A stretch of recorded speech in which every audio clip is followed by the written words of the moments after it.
नमो भगवते तस्मै कृष्णायाद्भुतकर्मणे रूपनाम विविधेन जगद्कीर्तियो यतः सच्चिदानन्दरूपाय विश्वोत्पत्त्यादिहेतवे तापत्रय विनाशाय श्रीकृष्णाय वयं नुमः। श्री वल्लभ विठ्ठल गिरधारी श्री यमुने जी की बलिहारी गोपी जन वल्लभ गिरधारी श्री महाप्रभु जी की बलिहारी श्री वल्लभ विठ्ठल गिरधारी श्री यमुने जी की बलिहारी गोपी जन वल्लभ गिरधारी श्री महाप्रभु जी की बलिहारी। श्री गोवर्धननाथ की जय। श्रीमद्भागवत महापुराण दशम स्कंध 24वां अध्याय इंद्रयज्ञ निवारण। श्री सुगोवाच भगवानपि तत्रैव बलदेवेन संयुतः अपश्यन्निवसन गोपेन्द्रियाग क्रतोधमान। श्री सुखदेव जी कहते हैं, परीक्षित, भगवान श्री कृष्ण बलराम जी के साथ वृंदावन में रहकर अनेकों प्रकार की लीलाएं कर रहे थे। उन्होंने एक दिन देखा कि वहाँ के सब गोप इंद्र यज्ञ करने की तैयारी कर रहे हैं। भगवान श्री कृष्ण सबके अंतर्यामी और सर्वज्ञ हैं, उनसे कोई बात छिपी नहीं थी, वे सब जानते थे। फिर भी विनयावनत होकर उन्होंने नंद बाबा आदि बड़े बूढ़ों गोपों से पूछा, पिताजी, आप लोगों के सामने यह कौन सा बड़ा भारी काम, कौन सा उत्सव आ पहुंचा है? इसका फल क्या है? किस उद्देश्य से कौन लोग किन साधनों के द्वारा यह यज्ञ किया करते हैं?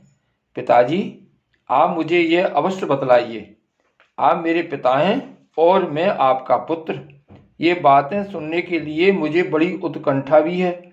पिताजी, जो संत पुरुष सबको अपनी आत्मा मानते हैं, जिनकी दृष्टि में अपने और पराये का भेद नहीं है, जिनका न कोई मित्र है न शत्रु और न उदासीन, उनके पास छपाने की तो कोई बात होती ही नहीं। परंतु यदि ऐसी स्थिति न हो तो रहस्य की बात शत्रु की भांति उदासीन से भी नहीं कहनी चाहिए। मित्र तो अपने समान ही कहा गया है, इसलिए उससे कोई बात छिपाई नहीं जाती। यह संसारी मनुष्य समझे बेसमझे अनेकों प्रकार के कर्मों का अनुष्ठान करता है। उनमें से समझ बूझ कर करने वाले पुरुषों के कर्म जैसे सफल होते हैं, वैसे बेसमझ के नहीं। अतः इस समय आप लोग जो क्रिया योग करने जा रहे हैं, वह सुहृदयों के साथ विचारित शास्त्र सम्मत है अथवा लौकिक ही है। मैं यह सब जानना चाहता हूँ। आप कृपा करके स्पष्ट रूप से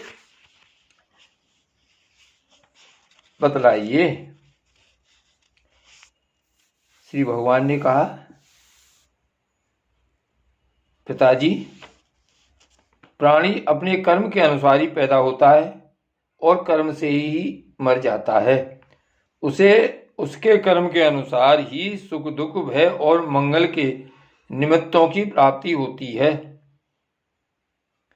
यदि कर्मों को ही सब कुछ मानकर उनसे भिन्न जीवों के कर्म का फल देने वाला ईश्वर माना भी जाए, तो वह कर्म करने वालों को ही उनके कर्म के अनुसार फल दे सकता है।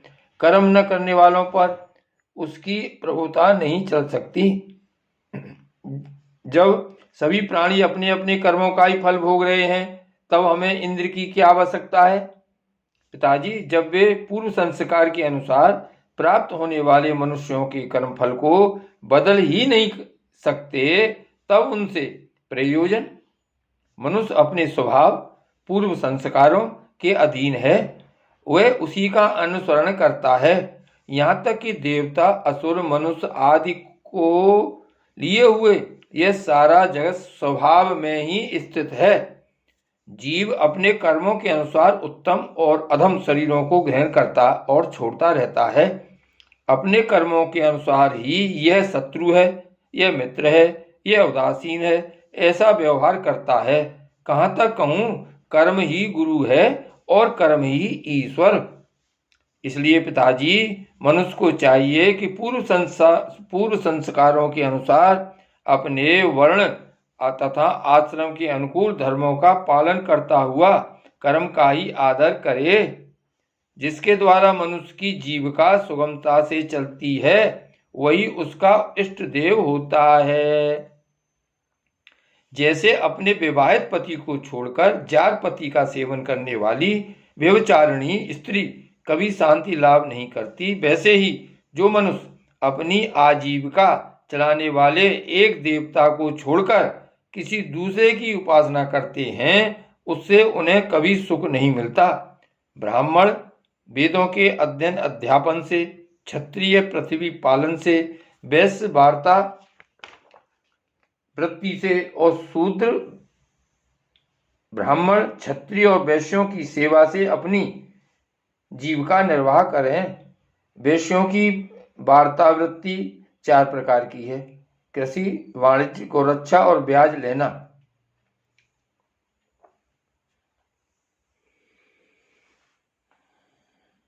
हम लोग उन चारों में से केवल गोपालन ही सदा से करते आए हैं। पिताजी, इस संसार की स्थिति, उत्पत्ति और अंत के कारण क्रमशः सतुगुण, रजोगुण और तमोगुण हैं। यह विविध प्रकार का संपूर्ण जगत स्त्री पुरुष के संयोग से रजोगुण के द्वारा उत्पन्न होता है। उसी रजोगुण की प्रेरणा से मेघगण सब कहीं जल बरसाते हैं। उसी से अन्न और अन्न से ही सब जीवों की जीविका चलती है। इसमें भला इंद्र का क्या लेना देना है? वह भला क्या कर सकता है? पिताजी, न तो हमारे पास किसी देश का राज्य है और न तो बड़े बड़े नगर ही हमारे अधीन हैं। हमारे पास गांव या घर भी नहीं है। हम तो सदा के वनवासी हैं। वन और पहाड़ ही हमारे घर हैं।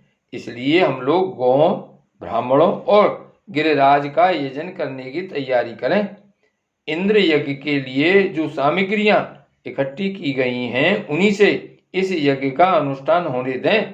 अनेकों प्रकार के पकवान, खीर, हलवा, पुआ, पूरी आदि से लेकर मूंग की दाल तक बनाए जाएं। ब्रज का सारा दूध एकत्र कर लिया जाए। वेदवादी ब्राह्मणों के द्वारा भली भांति हवन करवाया जाए तथा उन्हें अनेकों प्रकार के अन्न, गौएं और दक्षिणाएं दी जाएं। और भी चांडाल, पतित तथा कुत्तों तक को यथा योग वस्तुएं देकर गांव को चारा दिया जाए और फिर गिरिराज को भोग लगाया जाए।